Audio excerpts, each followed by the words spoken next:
muita gente que sai de iPhone pra Xiaomi, não é? Mas e o contrário, também acontece? O Clayton, que é um dos roteiristas aqui do canal, é um Xiaominion convicto, mas passou a utilizar o iPhone 13 na maior parte do tempo nesses últimos meses. Nesse vídeo aqui eu quero contar um pouco mais das impressões dele e eu até colhi uns depoimentos para você entender as diferenças principais. E para comprar qualquer celular que a gente falar por aqui, não esquece, tem links na descrição. Outra dica é usar o comparador Escolha Segura, o nosso aplicativo para Android e para o seu browser que compara preços, testa cupons automaticamente e que ainda permite criar alertas para você sempre pagar mais barato. Tá tudo aqui embaixo e bora ver por que motivo ele trocou de celular.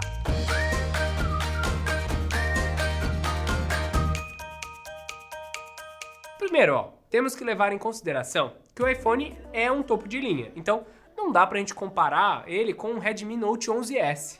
Sabendo disso, vocês precisam saber então que o Clayton ele saiu de um Mi 11, que era o topo de linha do ano passado. Daí ele foi pro iPhone 11 Pro Max e depois mudou pro iPhone 13, que é o que tá com ele agora. Tendo essa informação, sabemos que não houve uma troca por beleza, design ou materiais, já que os telefones são basicamente iguais em composição, como vidro e metal.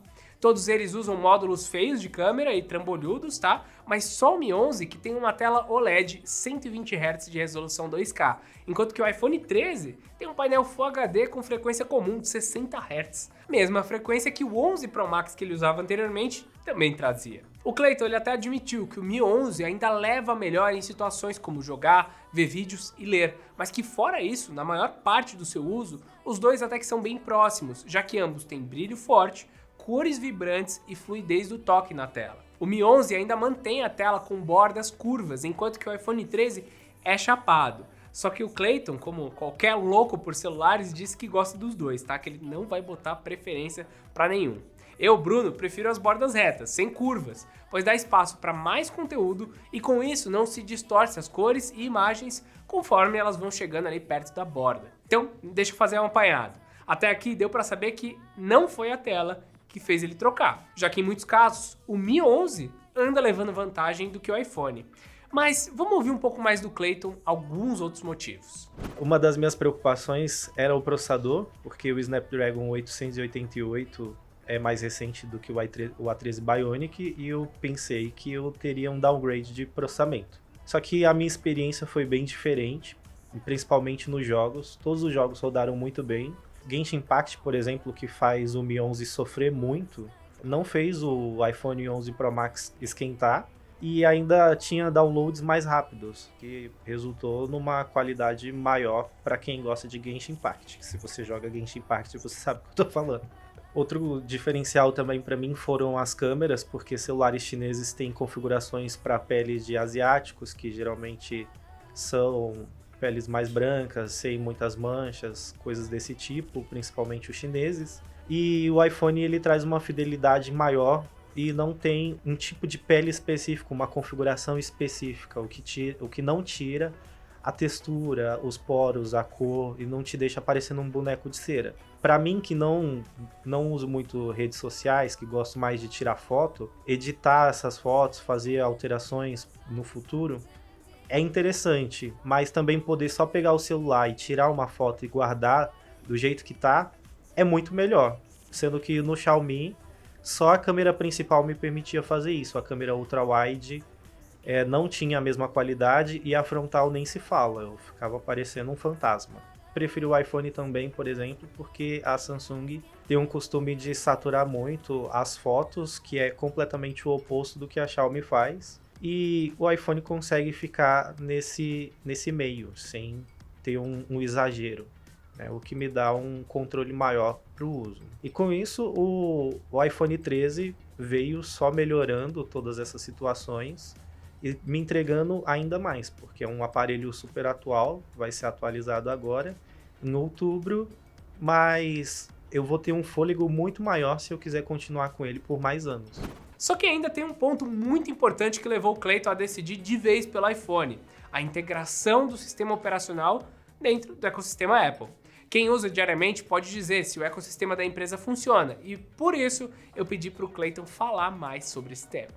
Por que um Xiaominion ou um Mi Fan, para não ofender ninguém, preferi continuar com o iPhone ao invés de voltar para algum outro telefone mais recente da Xiaomi. Não sei se a maioria sabe, né? Se você ouve os nossos podcasts, você já deve saber que eu tenho um iPad Air 4, e eu sempre usei ele para estudar, para fazer algumas coisas aqui do meu trabalho no Escolha Segura. Então, para mim, sempre foi muito prático usar o iPadOS. Não tinha aquele impacto do ecossistema que todo mundo fala, né? Que a Apple tem um ecossistema maravilhoso, que você não sabe viver sem. Mas eu consegui perceber isso quando eu acrescentei o iPhone na equação, porque você usando o iPad junto com o iPhone te dá uma outra perspectiva de como isso faz diferença no dia a dia. Quando eu usava o Xiaomi 11 junto com o Windows, eu tinha que fazer um processo no celular, depois fazer outro processo no computador, e só então as coisas começavam a funcionar. E aí tinha mais um outro ponto, que era pegar e a cada período, se tinha uma atualização de aplicativo, se tinha uma atualização de software no computador ou no celular, alguma coisa quebrava e parava de funcionar, e eu tinha que ir lá revisar tudo e refazer configuração e coisas desse tipo. Com o iCloud conectado, tanto no meu tablet, como no meu celular, como no meu computador, eu não preciso fazer nada. É só a configuração tá feita em um desses aparelhos, que a Apple configura tudo para mim na nuvem, e eu só percebo depois, e muitas vezes quando eu uso, eu nem percebo, só acontece. É tipo mágica, como muitos dizem. Porque é muito simples e é muito fácil. Uma das coisas que eu gosto muito é pegar o celular, copiar alguma coisa no celular e colar num texto que eu estou escrevendo para os meus roteiros, sem precisar fazer um processo no meu computador ou no meu iPad. Isso acontece de forma automática, eu não preciso fazer nada. E já estava lá, só porque eu conectei o iCloud. Outra coisa é quando eu chego com o meu tablet do lado do meu iMac, que eu uso um iMac aqui no trabalho, e eu consigo utilizar o mouse e o teclado no tablet sem precisar conectar o Bluetooth e fazer a mudança de chave que antes eu tinha que fazer se eu quisesse usar o mesmo mouse e o mesmo teclado no Xiaomi no notebook. Então, são coisas que a Apple faz, que ela entrega pra gente e que te dá uma praticidade maior, e que a cada dia você vai ganhando uns minutinhos a mais de vida, você vai economizando um tempo com tudo isso e você acaba nem percebendo. Mas quando você sai do ecossistema, isso te faz muita falta. Olha, deu pra ver que o Clayton se adaptou muito rápido com os dispositivos. Mas pelo que ele conta, ainda existem algumas coisas que ele sente falta. Primeiro, podemos falar de baixar aplicativos fora da loja. Tem também a facilidade de transferir arquivos entre iPhone e Windows. Parece besteira, mas quem já precisou combinar iOS com Windows sabe que não é simples. Geralmente dá problema. Esse negócio também do iPhone insistir no cabo Lightning, enquanto quase todos os outros produtos já usam o Type-C, também é irritante. Mas ao que parece, a Europa já definiu que isso tem que mudar. E pelo menos por lá, a Apple vai ter que fazer iPhones com Type-C. Então fiquem ligados como que essa história aí vai se desenrolar.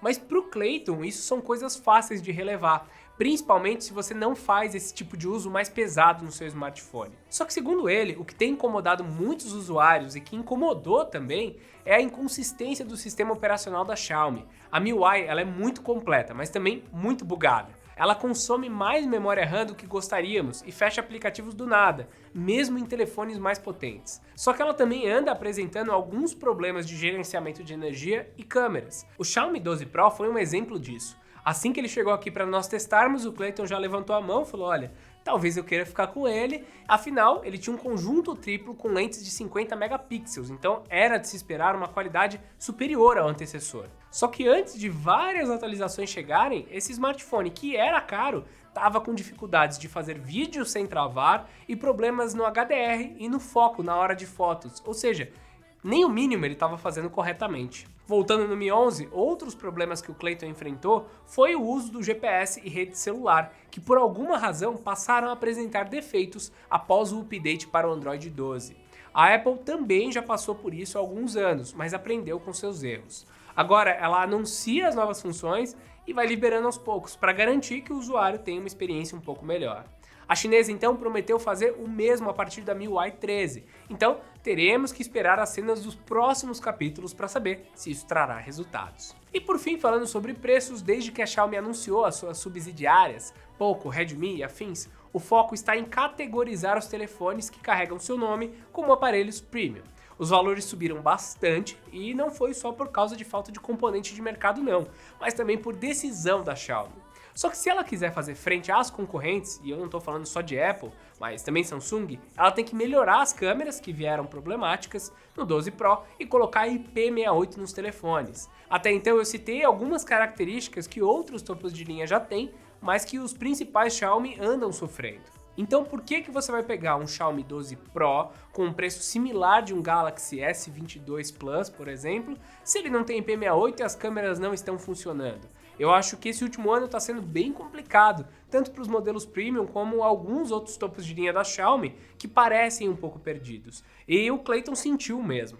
Com a chegada da Oppo no Brasil e de algumas outras concorrentes, parece que o mercado da Xiaomi vai ficar ainda mais competitivo. Os números de vendas caíram bastante nos últimos tempos, principalmente quando a gente fala do mercado asiático. E de novo, a gente acha que as atualizações e ter um produto mais fechadinho, mesmo que sejam menos modelos, pode ser uma estratégia muito melhor para os próximos anos da marca, que parece estar se perdendo com esse mar de celulares que eles lançam todos os meses. Por enquanto, o Clayton continua com o iPhone, mas a gente não sabe no futuro. E você, o que você está pensando? Você acha que nos celulares premium realmente mais vale um iPhone do que um Xiaomi? Ou será que vale pegar um Xiaomi intermediário e economizar? O que vocês preferem? Me digam, comentem aqui qual celular que vocês usam, comenta qual Xiaomi que você usa, porque a gente tá curioso para saber. Então, se você gostou, like, comentário, não esquece de se inscrever também para receber ainda mais vídeos como esse. Então é isso, meus amigos, e até mais!